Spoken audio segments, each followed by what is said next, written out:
Break के बाद एक बार फिर आप सभी का बहुत स्वागत है। नमस्कार, मैं सोनाली और आप देख रहे हैं केकेडी न्यूज। रुक करते हैं कुछ खास खबरों की ओर। सबसे पहली खबर पर नजर डालते हैं। ये खबर बांदा से है, जहां काकोरी कांड के 100 वर्ष पूर्ण होने पर जिला अधिकारी कार्यालय के सभागार में वृहद कार्यक्रम का आयोजन हुआ है। बता दें कि सभी शहीदों को कार्यक्रम के माध्यम से श्रद्धांजलि दी गई है। वहीं काकोरी कांड से संबंधित प्रदर्शनी का भी आयोजन हुआ है। जल शक्ति राज्य मंत्री रामकेश निषाद ने कार्यक्रम का उद्घाटन किया है। इस अवसर पर वृद्ध स्वतंत्रता संग्राम सेनानियों को शॉल उड़ा करके सम्मानित भी किया गया। वहीं कार्यक्रम में जिला अधिकारी, पुलिस अधीक्षक सहित सभी आला अधिकारी मौजूद रहे।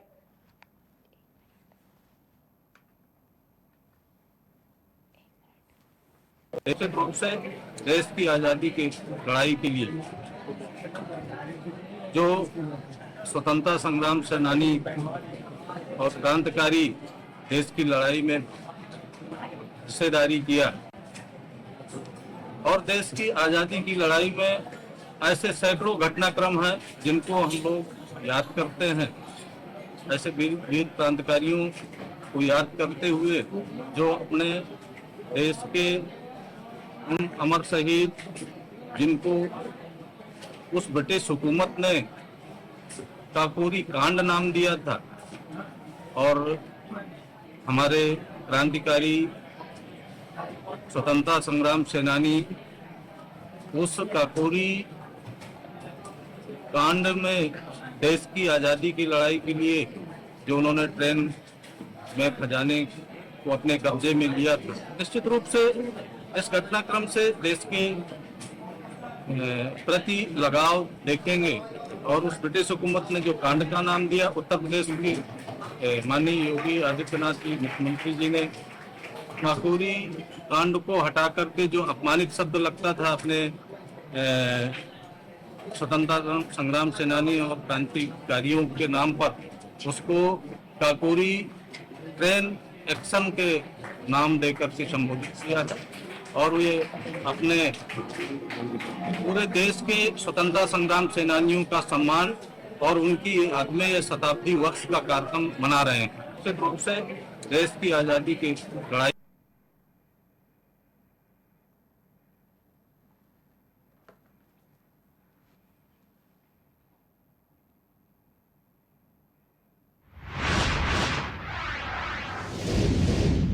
करते अगली खबर की ओर। ये खबर लखनऊ से है, जहां सरोजनी नगर में 4 दिन पहले महिला की हत्या का खुलासा हुआ है।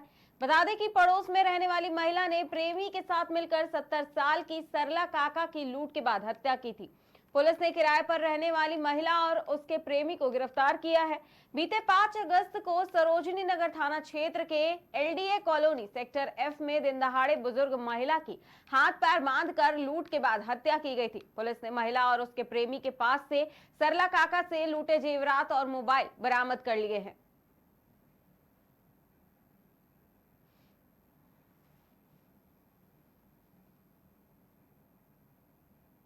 24 को दोपहर में एक सूचना मिली कि एलडीए कॉलोनी में सेक्टर एफ में एक महिला की हत्या हो गई थी। इस सूचना पर तत्काल पुलिस मौके पर पहुंची और जो वहां देखा, घटनास्थल का निरीक्षण किया, उसमें महिला मृत पड़ी हुई थी।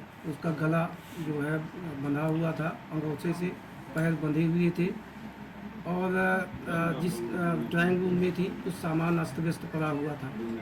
तो उसको देखने के बाद जो तहरीर मिली मृतका के बेटे की तरफ से, अमित की तरफ से, उस तहरीर के आधार पर थाना सरोजनी नगर में सुसंगत धाराओं में अभियोग पंजीकृत किया गया पहले।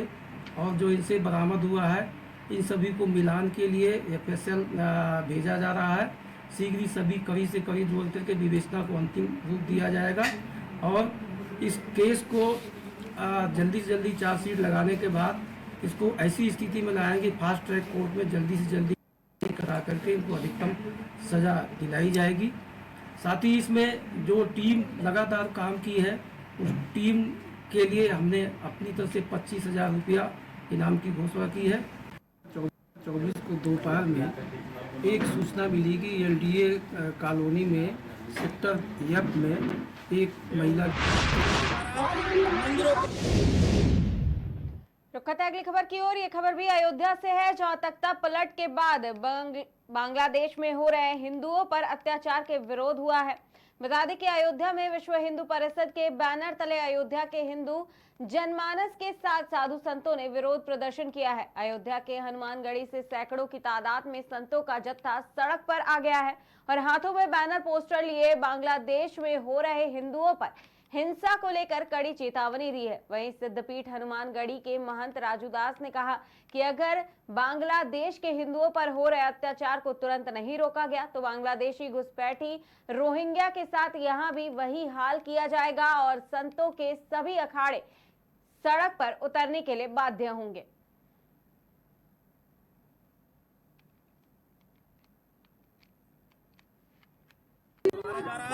मंदिरों को तोड़ा जा रहा है, हिंदू माँ बहन बेटियों की इज्जत लूटा जा रहा है, कत्लेआम किया जा रहा है। इसके विरोध में बांग्लादेशी होश में आओ, नहीं तो हिंदुस्तान में रहने वाले बांग्लादेशी घुसपैठियों के साथ भी हम ऐसा व्यवहार करेंगे। निर्वाणी, निर्मोही, पैगंबर तीनों अखाड़े साथ में है बीएचपी के, और मैं आह्वान करता हूँ देश के साधु संतों के तमाम उन अखाड़ों को रोड पे आए, मुंह तोड़ जवाब दें कि जिस प्रकार से वहाँ पे हिंदुओं को मारा जा रहा है, हिंदुस्तान से भी मुसलमानों को ऐसे मार मार कर और हम लोग भगाएंगे अगर आप नहीं मानोगे तो। मंदिरों को तोड़ा जा रहा है, हिंदू माँ बहन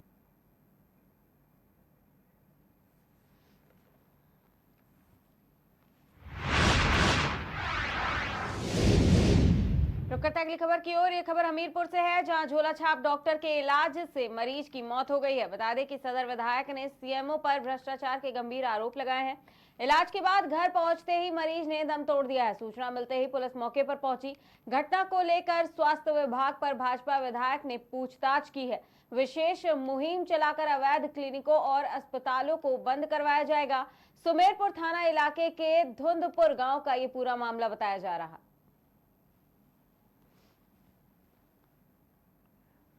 निश्चित रूप से जिला मुख्य चिकित्सा अधिकारी से मेरी इस संबंध में बात हुई है, लेकिन उनका जो लापरवाह रवैया है और भ्रष्ट आचरण है, मुझे कहने में कोई संकोच नहीं है कि जितने भी ये पैथोलॉजीज चल रही हैं और ये अवैध रूप से जिनके पास कोई कागजात नहीं है, कोई डिग्री नहीं है, फर्जी डॉक्टर गांव-गांव में कोने कोने पे जो रूरल एरियाज हैं वहाँ पर जाकर के प्रैक्टिस कर रहे हैं, तो ये सारे लोग सीएमओ से साठगांठ करते हुए ये सब काम कर रहे हैं अपना, और लोगों की जान की परवाह किए बिना आए दिन इस तरह की घटनाएं हो रही हैं। अभी इसी गांव में जहां हम लोग बैठे, 1 महीने पहले इसी डॉक्टर के द्वारा एक महिला की भी चिकित्सा के दौरान मृत्यु हो गई। और ये मेरे दादा के लड़के, इनकी तबीयत खराब हुई और यहाँ लाया गया, इन्होंने इलाज किया। अब इलाज में इन्होंने क्या क्या किया, बोतल चढ़ाया था, अब बोतल में क्या डाला अब हमें पता नहीं। इसके बाद इनके तबीयत गड़बड़ हुई और हिचकी आने लगी। हिचकी आते आते एकदम हिचकी जोर से आई और वो सांस थम गई। कहाँ पर इलाज करा था आपने? ये खान क्लिनिक है धुंधपुर में। अब मांग साहब यही है कि अब ऐसा इलाज ना हो। अब यहाँ कई लोग मर भी चुके इनके यहाँ इस क्लिनिक में, छोटे बच्चे भी खत्म हो गए। निश्चित रूप से जिला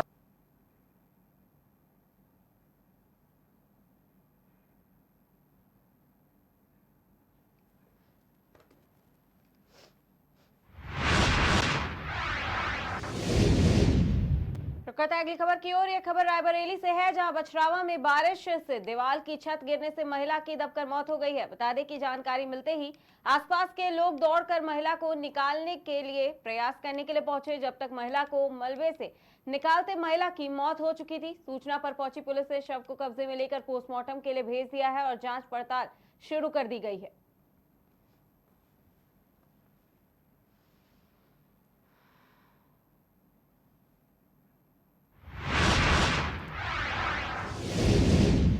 रुक करते हैं अगली खबर की ओर। यह खबर बुलंदशहर से है, जहां विद्युत तार चोरी करने वाले गिरोह के 8 शातिर सदस्य गिरफ्तार हुए हैं। बता दें कि कब्जे से चोरी किया गया 800 किलोग्राम विद्युत तार और 2 गाड़ी, तार काटने के उपकरण, अवैध असलहा, कारतूस आदि बरामद किया गया है।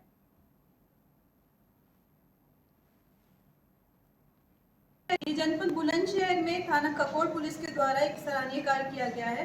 दिनांक 8-9 अगस्त की रात्रि में एक अभिसूचना के आधार पर चेकिंग के दौरान पुलिस के द्वारा 8 तार चोरों को 800 किलोग्राम तार घटना में प्रयुक्त 2 गाड़ी जिसमें एक टेम्पो और एक वैगनार है, तार काटने के उपकरण, एक अवैध तमंचा और 2 चाकू के साथ गिरफ्तार किया गया है।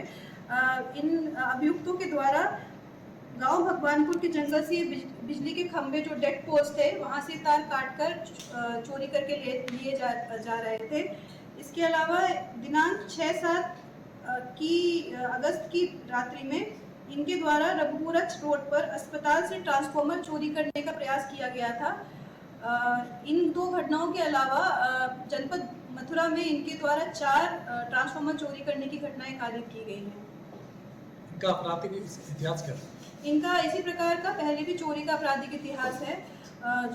तार चोरी करने में ये माहिर हैं और लगभग 6 मुकदमे इनके ऊपर दर्ज। ये जनपद बुलंदशहर में थाना ककोड़ पुलिस के द्वारा एक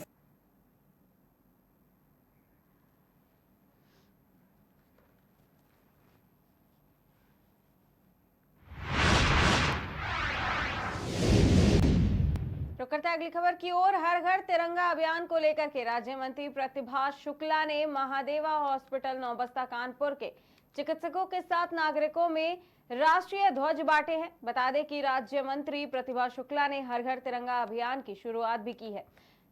Mahadev multi specialist hospital Vasant Vihar Naubasta में प्रधानमंत्री नरेंद्र मोदी के आह्वान पर हर घर तिरंगा अभियान का आयोजन किया गया।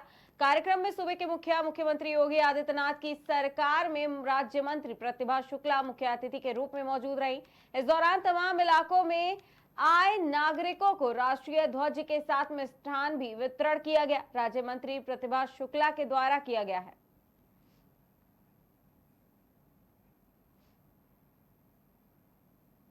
देखिए, ये हमारा राष्ट्रीय ध्वज हर घर में फहराए।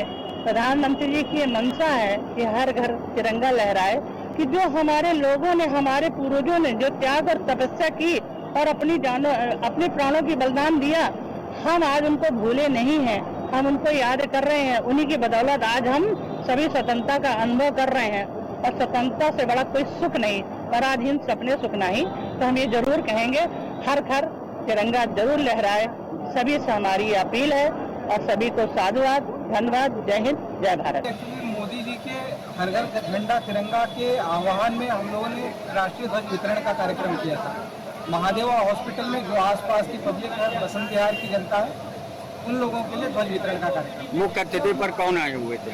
मुख्य अतिथि हमारी माननीय राज्य मंत्री श्रीमती प्रतिभा शुक्ला जी थी। आप इस कार्यक्रम के माध्यम से जनता को क्या संदेश देना चाहते हैं?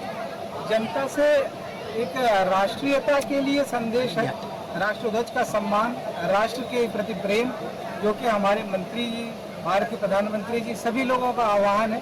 उसी के क्रम में हम लोगों की ये छोटी सी प्रयास है। और क्या कहना चाहते हैं? बस आप लोग सभी लोग सहयोग करिए इस चीज में, ध्वज का सम्मान, और इस जितने भी अभियान को प्रबल रूप में, बड़े से बड़े विस्तृत रूप में किया जा सके, उस चीज का प्रयास करें। देखिए, ये हमारा राष्ट्रीय ध्वज